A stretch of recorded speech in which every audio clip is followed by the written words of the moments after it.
Let's head straight to the first story. The Peace Ambassador Center for Humanitarian and Empowerment has urged communities in Borno to forgive and accept repentant Boko Haram terrorists. President of the non-government organization, Ahmed Shehu, made the call in Maiduguri during an event to mark the 2022 International Day of Peace. The day, also officially known as World Peace Day, is a United Nations-sanctioned holiday observed annually on September 21st. Mr. Shehu said the Borno government has begun reintegrating the repentant terrorists in communities and called for people to accept them and move on.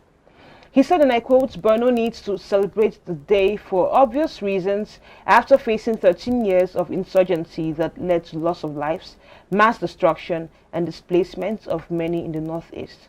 We call on the Borno government to ensure that civil society organizations are strongly involved in the process of sensitizing the public on the reintegration process. End of quote. Now, taking some tweets, Kingsley says, what is with this government and forgiving Boko Haram, while others are rounded up and killed? Is there something going on that we don't know? And Omoba says, forgive and get started with working in farms and getting salaries with close monitoring as well. Let them be productive.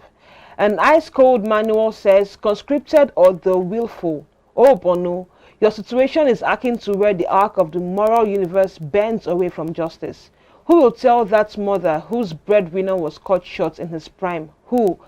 Tell her son died in vain and his killers are being set free. And Obi says, if truly the people of Borno want Nigeria to forgive them, let them not complain or ask for government intervention if they start dealing with them again. And finally, Equalize says, after turning wives into widows and children fatherless, they should just forgive them like that or more. So we know that these people of Borno or in the north in general, they have gone through a lot of insurgency in the past few years, and there's a place of hurt in their hearts.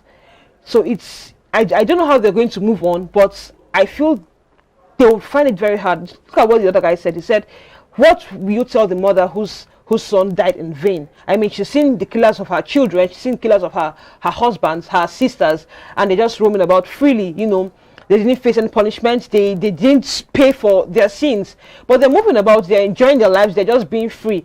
I don't know how these people are going to cope with the terrorists, or the supposed former terrorists now being called free men in society. But what do you have to say about this? I don't know what measure the federal government uses to check if those people are truly repentant.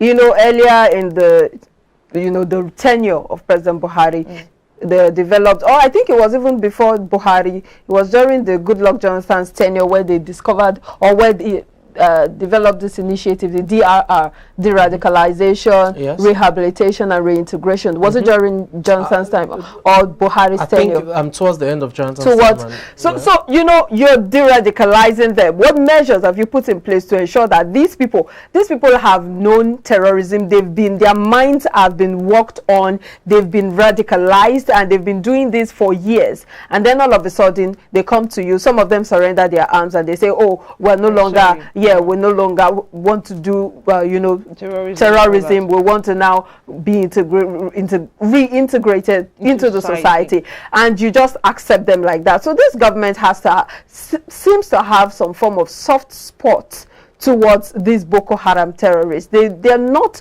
really handling it the way they should. They're handling it with kids' gloves. And a lot of, commentators, experts have talked in different quarters saying that this is not the way to go. You sew white clothes for them, and then all of a sudden they are saints. It's really appalling. I think it's ridiculous. As she has said, you have security experts who, call for caution in terms of reintegrating these terrorists into the society, because you're not entirely sure that they've been expunged of that radical stance of theirs towards humanity or whatever political or religious ideologies they held in time past. That's one. Two, there's also the place of being security conscious, because these are folks who have had means to arms and ammunitions over time, and if they find it difficult to you know, settle into the society? What's the assurance that they won't resort back to the old ways of violence? That's another thing. 3, you look at it in terms of reintegration, there will be social interaction for those who they've committed atrocities against, in terms of, you know, bedeviling their homes or their farms and all of that. Yeah. How do you expect them to be welcomed or interacted with? You know, these are the issues. And more often than not, we realize that in this part of the world, the so-called reintegration of, you know, terrorists or what have you, it's probably not done the right way it should be done. So it leaves so much questions than answers when it comes to reintegrating these folks into the society. I think we need to be cautious.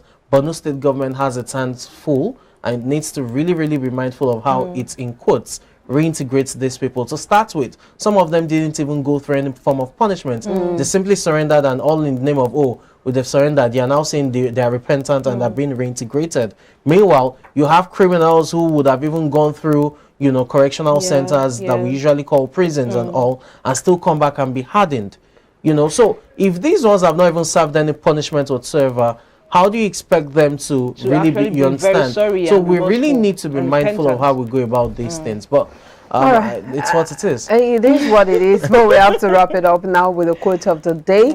And this is by Malala Yousafzai. And she says, "You are never too old to set another goal or to dream a new dream." I think that's self-explanatory. Yep. It's, I mean, you just keep you have to keep reinventing yourself. Once you attain a goal, you set another one. It's the way you attain success.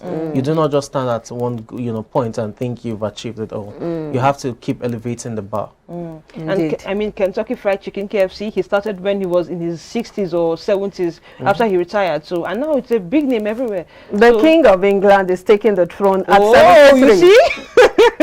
So we have to wrap it up on that note. Thank you so much for being a part of the show. My name is Omobolanle Adeshi. Have a good day. And I am Choma Amaribulam. Do enjoy the rest of the day. Do have a great day. I'm Samson Lady.